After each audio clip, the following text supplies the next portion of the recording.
தன்னுடைய முதற்கட்ட கருத்தை முன்வைக்க நாம் தமிழர் கட்சியின் திரு கார்த்திகை செல்வன் அவர்களை பேச அன்போடு அழைக்கிறேன். ஒரு சரியான தொடக்கமே பாதி வெற்றிக்கு சமமானதுன்னு சொல்றாங்க. அதன்படிதான் இந்த தேர்தல் வரப்போகுதுங்கிறது எல்லாருக்கும் முன்கூட்டியே தெரியும். 1.5 ஆண்டுகளுக்கு முன்பே வேட்பாளர்களை தேர்வு செய்து களத்தில் இறக்கி வேலையை தொடங்கியது நாம் தமிழர் கட்சி தான். ஏன் 1.5 மாதத்துக்கு முன்னாடி கூட எந்த கட்சி எந்த கூட்டணியில் இருக்கு, எந்த கட்சிக்கு எவ்வளோ சீட்டு, எந்த சீட்டு, அதில் நிற்க போகிறது யாரு, இந்த குழப்பங்கள்லாம் 1.5 மாதம் இல்லை, ஒரு 2-3 வாரம் முன்னாடி வரைக்கும் இங்கே முதன்மையான கூட்டணிகளுக்கு இருந்ததை நம்ம பார்த்தோம். அந்த மாதிரி எந்த ஒரு குழப்பமும் இல்லாமல் கடந்த 1.5 ஆண்டுகளாக வேட்பாளர்களை களம் இறக்கி 100 தொகுதிகளுக்கும் மேல் ஒரு ஆண்டுக்கு முன்னாடியே வேட்பாளர்களை அறிவித்து வேலையை தொடங்கியது நாம் தமிழர் கட்சி. அப்படிதான் சொல்றோம். எங்களுக்கு இந்த குழப்பங்கள் இல்லாதனால நாங்கள் மிக வேகமாக மக்களை சென்றடைவோம். ஏன்னா எங்ககிட்ட காசு கிடையாது. எங்கள் அரசு எப்படி செயல்படும் என்கிற அரசின் செயல்பாட்டு வரைவை வெளியிட்டு கொண்டிருக்கிறோம். ஒரு முறை கூட இதை எந்த ஊடகங்களும் பேசு பொருள் ஆக்குனது இல்லை. ஆனால் இந்த முறை அது மாறி இருப்பதை எங்களால் காண முடிகிறது. அதன் வழியும் தான் சொல்கிறோம், இந்த முறை வெற்றி வாகை சூடப் போவது நாங்கள் தான். திராவிட கட்சிகளை வீழ்த்தும் அளவுக்கு வல்லமை பெற்று விட்டீர்களா? நீங்க இவ்வளவு நாட்கள் இந்த அளவுக்கு நாங்கள் வாக்கு சதவீதம் பெறுவோம்னு ஏதாவது ஒரு ஊடகம் பேசியிருக்கிறீங்களா? நாங்கள் 8.22 விழுக்காடு வாக்குகளை 24 தேர்தலில் பெற்றோம். ஏதாவது ஒரு ஊடகம் 5 விழுக்காடுக்கு மேல நாங்க வாங்குவோம்னு காமிச்சதை சொல்லுங்க. ஒவ்வொரு முறையும் அதான், இந்த முறையும் அதான் நடந்து கொண்டிருக்கிறது. இவர் வந்துட்டார், அவர் பாதி எடுத்துட்டு போயிடுவார், இவர் பாதி எடுத்துட்டு போயிடுவார்னு இன்னமும் எங்களை 3 விழுக்காடு 4 விழுக்காடு தான் வாங்குவோம்னு காமிச்சுக்கிட்டு இருக்காங்க. ஆனா என்ன சொல்றோம், நாங்கள் பேசிய கருத்துகள் மக்களிடம் ஊடகங்கள் வழியே சென்று சேரவில்லை. இந்த முறை அது மாறி இருப்பதை எங்களால் காண முடிகிறது. அதன் வழியும் தான் சொல்றோம். அது மட்டும் இல்ல, அண்ணன் சீமான் அவர்கள் இந்த தேர்தல் பரப்புரை காலத்தில் மட்டும் கடந்த 3 வாரங்களில் மட்டும் 8100 கிலோமீட்டர் பயணித்திருக்கிறார். தேர்தல் பரப்புரைக்காக மட்டும் 143 கூட்டங்களில் பேசியிருக்கிறார். 6376 நிமிடங்கள் 266 மணி நேரங்கள் கூட்டங்களில் பேசியிருக்கிறார்.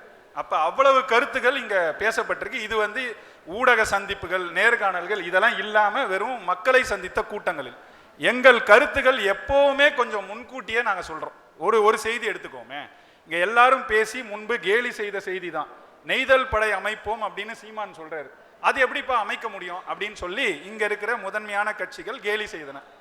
2024 பினராயி விஜயன் பக்கத்து மாநிலத்தில் அதை அறிவித்தார், செயல்படுத்தி கொண்டிருக்கிறார். அதே மாதிரிதான் கண்காணிப்பு கருவிகள் காவலர்களுக்கு பொருத்துவம் சொன்னோம். அப்ப அதை பெருசா எடுத்துக்காத ஊடகங்கள் அல்லது எதிர்கட்சிகள் இன்றைக்கு தெலுங்கானாவில் அது நடைமுறைப்படுத்தப்பட்டு விட்டது. அப்ப நாங்க எல்லாத்தையுமே முன்கூட்டி சொல்றோம். இது நாங்க காலை உணவு திட்டத்தை அறிமுகப்படுத்தினோம், கனடா எடுத்துக்கிச்சுன்னு சொல்லி பேசுவார் முதல்வர், பார்த்திருப்பீங்க. ஆனா இன்றைக்கு ஒரு செய்தி நடந்து கொண்டிருக்கிறது. அமெரிக்காவின் இந்த வல்லாண்மை போக்கை எதிர்த்து பிரான்ஸ் என்ன சொல்லியிருக்குன்னா, அமெரிக்காவின் இந்த ஆபரேட்டிங் சிஸ்டமான மைக்ரோசாஃப்டை பயன்படுத்த மாட்டோம், ஓப்பன் சோர்ஸான லினக்ஸை நாங்கள் பயன்படுத்துவோம் சொல்றாங்க. இதை நாம் தமிழர் கட்சி எப்ப சொல்லிச்சு தெரியுமா? இதே ஆட்சி வரைவை 2016 நாங்கள் வெளியிட்டோம். 10 ஆண்டுகளுக்கு முன்பு நாம் தமிழர் கட்சியின் ஆட்சி செயற்பாட்டு வரைவில் ஒரு நாடு இப்படி தயாரித்த ஒரு மென்பொருளை நாங்கள் பயன்படுத்த மாட்டோம், ஓப்பன் சோர்ஸுக்கு வருவோம்னு 10 ஆண்டுக்கு முன்னாடி சொன்னோம். பிரான்ஸே இப்பதான் கையில் எடுத்திருக்கான். அப்ப இந்த மாதிரி பல செய்திகள் நாங்க முன்கூட்டியே சொல்கிறோம். அது மக்களுக்கு பெருசா போய் சேரல. இந்த முறை போய் சேருகிறது. அதனால் எங்களுக்கு நம்பிக்கை கூடி இருக்கு. ஆனா திரு சீமானுடைய பேச்சை பலர் கேலி செய்யறதையும் பாக்குறோம்ல. 10 லட்சம் கோடி தமிழ்நாட்டுக்கு கடன் இருக்கு, நாங்க ஆட்சிக்கு வந்தா மஞ்சள் நோட்டீஸ் கொடுத்துருவோம், அதை எல்லாத்தையும் ரத்து பண்ணிடுவோம் அப்படின்னு அதையெல்லாம் நிறைய பேர் கேலியா பேசுறாங்களே, உங்களை நோக்கி என்ன பதில்? இது 2வது சுற்றுல யாராவது பேசுவாங்க, 2வது சுற்றுல பதில் சொல்லலாம்னு நினைச்சேன். நீங்க இப்ப கேட்டதுனால சொல்றேன். அது ஒரு கருத்து. அதை இவ்வளவு பேசுற நீங்க இன்னொரு கருத்தையும் அண்ணன் சீமான் அதுக்கு சொன்னார். ஊழல்வாதிகளான, ஊழல் செய்து பெரு முதலைகளாக இங்கு இருக்கும் திமுக அதிமுக அமைச்சர்கள், சட்டமன்ற உறுப்பினர்கள், இவர்களிடமிருந்து பறிமுதல் செய்து அந்த கடனை அடைப்போம்னு ஒரு கருத்தை சொன்னாரு. அதையும் பேச மாட்டீங்க. மஞ்சள் நோட்டீஸ் கொடுப்போம்னு சொன்னதை மட்டும் எடுத்து பேசுறீங்க. ஊழல் பெருச்சாளிகளான திமுக அதிமுக காரர்களிடம் இருந்து ஊழல் பணத்தை பறிமுதல் செய்து இந்த கடனை அடைப்போம் பேசினதையும் பேச மாட்டீங்க. இன்றைக்கு நம்ம கனிம வள பாதுகாப்பு அப்படிங்கிறது இதுல ஒரு தலைப்பா போட்டு கொடுத்துருக்கோம். திமுக அதிமுகவோட தேர்தல் அறிக்கைகள் எடுத்து பார்த்து கனிம வள பாதுகாப்புக்கு ஏதாவது பேசுறாங்களான்னு சொல்லுங்க. சொல்ல மாட்டாங்க. ஏன்னா அந்த கனிம வளத்தை கொள்ளையடிப்பதே திமுகவும் அதிமுகவும் தான். அப்ப அது எவ்வளவு முதன்மையானது. நம் நாட்டின் தேவைக்கு அதை எடுத்து பயன்படுத்தினால் பரவாயில்லை. கேரளாவுக்கும் ஆந்திராவுக்கும் கர்நாடகாவுக்கும் கொடுப்பதற்காக நம் நாட்டின் மலைகள் உடைக்கப்படுகின்றன, நம் ஆற்றின் மணல் கொள்ளையடிக்கப்படுகிறது. இதை எப்படி ஏற்றுக்கொண்டு நம்மளா இருக்கோம்? யாரா வேணா இருக்கலாம், எந்த கட்சியில வேணா இருக்கலாம். உங்களுக்கும் தூய நீர் வேணும்ல, காத்து வேணும்ல, இதெல்லாம் உடைச்சி எடுத்துட்டு போயிட்டா, மண்ணை அள்ளி எடுத்துட்டு போயிட்டா நமக்கு எப்படி கிடைக்கும் அது? இந்த கேள்வி எல்லாருக்கும் வரணும்ல.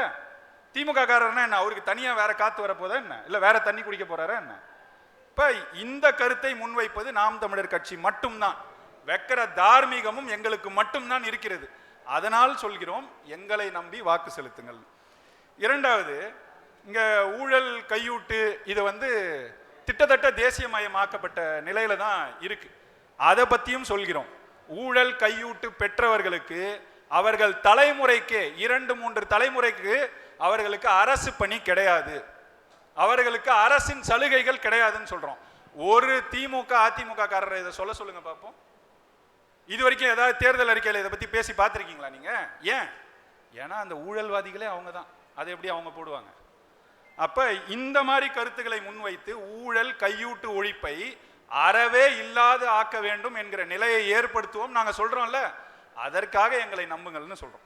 உங்களுக்கு என்ன சிக்கல்னாலும் முதலில் நீங்கள் தேடும் முகம் அண்ணன் சீமான், தேடும் கட்சி நாம் தமிழர் கட்சி.